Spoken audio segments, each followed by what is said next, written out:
Good evening and salutations, my G fans. You know, they are going to get caught. Trina and Kai. They are going to get caught because he left his fingerprints on the baseball bat when he was in the house. So it pretty much kind of leaves off from yesterday's episode where the person comes in, shoots through twice, and then leaves. And of course, Trina wants to go out there and see what's going on. Kai's like, no, let's just wait. Because we don't know if this person, you know what I'm saying? We don't know if this person's gone. So when they finally get out there and they see Drew on the ground and Trina sits there and checks for a pulse, Kai's like, we gotta go. Because we're not even supposed to be here. And, he breaks it down later on when they get back to her and Jocelyn's room. But he leaves the door open. Trina doesn't want to leave him on the ground, just bleeding out and everything. But Kai's like, we gotta go now. So Kai leaves the drawer. Kai leaves the door, kind of cracks this way the person can come in since they saw the headlights. They dip out, and Trina's kind of freaking out because she's like, listen, I didn't want to sit there and leave him. Like, she's like, listen, as bad as Drew is, he's still a human. But Kai sits and explains like, yo, listen, if we get caught there, I have an excuse. You don't. And Trina's not there thinking worst case scenario. She talks about the safe and everything like that, and the evidence being discovered. But Kai, apparently the safe was open. He was able to sit there and get the paper, the hardcore copy of what Portia did. But now Trina's like, we can't even let her parents know about the copy and everything like that because they're gonna sit there and start questioning why they were there and this, that, and the third. But the point is that Kai actually came through. For all his faults that he's done, with the whole Drew situation, he came through for Trina and the family. Nobody could sit there and deny that. Now, Willow comes back from the rain, and before that happens, Lucas is not there looking for Willow, and Liz explains what's going on. And Lucas says something that's really important. See, Liz knew what it was like, being in trouble and going down the wrong path and just, doing a bunch of crazy stuff. And she had people sit there and help her and guide her and look out for her. So she's just not there trying to pay it forward. But Lucas is like, you have to be careful because you don't want her to drag you down. She can't just be just up and leaving during the middle for shifts and stuff, and other people are going to start noticing it. And that's going to sit there and jeopardize your position.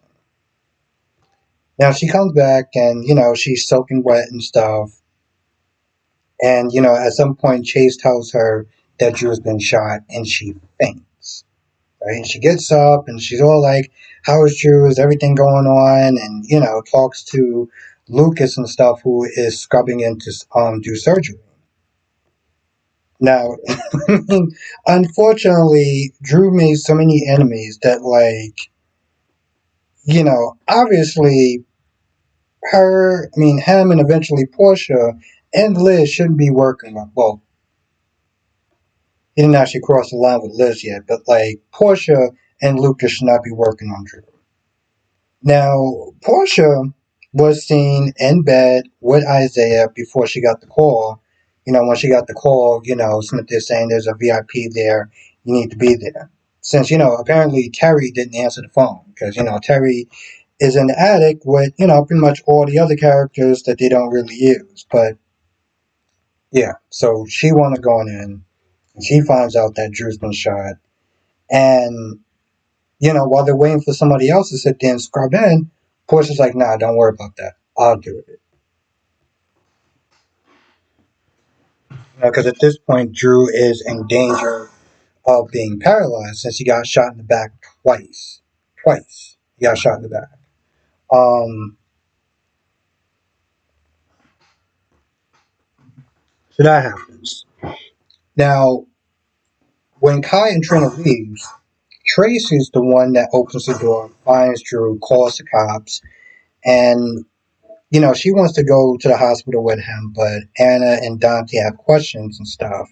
And it turns out, she was there because she wants to sit there and try to reason with Drew. Scout can't even go to the house to sit there and see Monica because Rocco and Danny lived there. And since they got subpoenas to pretty much kind of stay away from Scout, she can't come to the house. So, Tracy wants to sit there and try to, I don't know, I guess reason with Drew. But, that didn't happen. Now she's worried about Monica. Because, listen, Drew has done some terrible things. But at the end of the day, that's still her family. That's still her blood. And more importantly, she's worried about Monica and how she's going to sit there and take the news. Hell, in the previews, I'm pretty sure she tells somebody, I don't know if it's Mike or somebody, to not say anything to Monica. Now, of course, she was ex-chief of staff, so it's not like somebody's not going to reach out to her and be like, hey, just let you know, your nephew's in the hospital, he's been shot. I guess we'll just cross that bridge when it comes to it. Now, Colette barges on in Jack's place, Jack's office, and tells him it's been over 24 hours. You haven't reached them. Let me go down there. Let me sit there and clean up this mess. But before that she gets to go ahead, Carly comes by. Now, Carly comes by essentially to sit there and get a reassurance from Jack.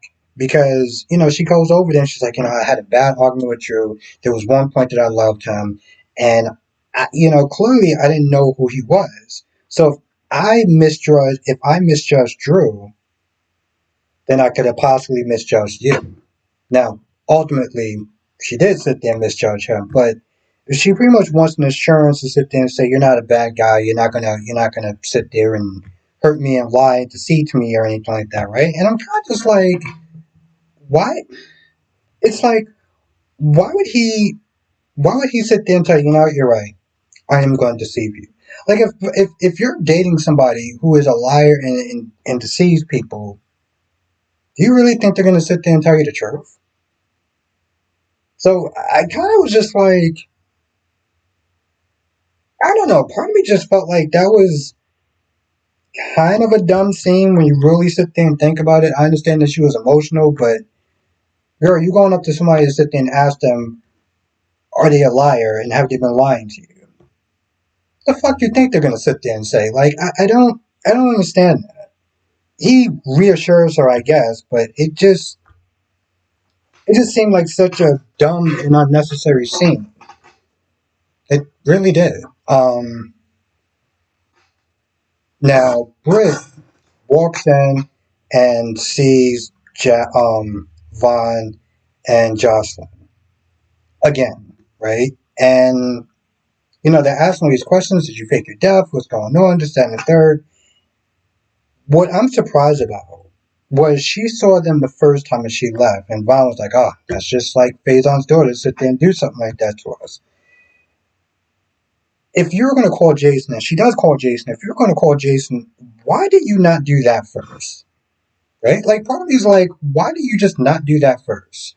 Like, okay, fine, listen, she gave him some scissors or whatever, and, so they can get under restraint or whatever, and they knock out the guards and stuff. But, she winds up getting caught going back there again. And she talks to Pascal, and apparently she's able to talk her way out of the situation. And she calls Jason while Jason is not there pondering and everything that wound up happening with Brit. And now, apparently, like, either the reception was really bad or Jason just gave her a shitty phone. But, like, she finally calls Jason before he's able to board and only getting, like, a muffled conversation before Pascal's like, you crossed the line. You finally crossed the line. I'm like, but I don't know how I should feel about it because part of me is like, if she had tried to call Jason, who knows what would wound up happening to Vaughn and Jocelyn while she was on that call. So I guess ultimately, it probably was the right decision to get them the scissors first and then to sit there and make the call. But I don't know. I mean, I feel like other decisions she would have made, shit just would have wound up going tits up. So maybe I guess she did sit there and make the right decision. Um, but I guess it was a decision enough. Jason's obviously going to sit there and go back. So Brit's time and Jocelyn, and she was also kind of surprised, like, when you're a WSB agent, like, really? Because like she don't see that in her. But that's the point, right? That's the point. Um, Now Michael comes in from the rain. Wiley had a bad dream, calms him down, talks to Brooklyn. And, Brooklyn's like, listen, I get it. Because she doesn't know the whole story. She's like, I get it. But, like, do you really think it's a wise idea to keep the children away from, um, from Willow? And, he talks about all the stuff that she recently did, not the whole Sasha part. Because to him, that's still just a theory. But everything else, and basically it's like, I can't trust her. And on top of that, he tells Brooklyn that, you know, um, that Willow is going back out with Drew again. And while she goes out with Drew, it's about her needs first before the kids' needs. So he's like, nah, that's like that's not grata. That's not gonna happen. Um, and yeah, I think that's about it. I think that's about it. Hold on one second. Oh, and there's a scene with Anna before. Okay, at some point there's a scene with Anna and Chase, and Chase is like they're telling Anna his theory about who killed the judge, which he says it was Drew. He's controlling, he's manipulative, and everything like that. And he just goes to this whole tangent, which makes sense. So you gotta sit there and watch it. I'm not gonna sit there and say word for word, but he pretty much kind of breaks down where he felt like it was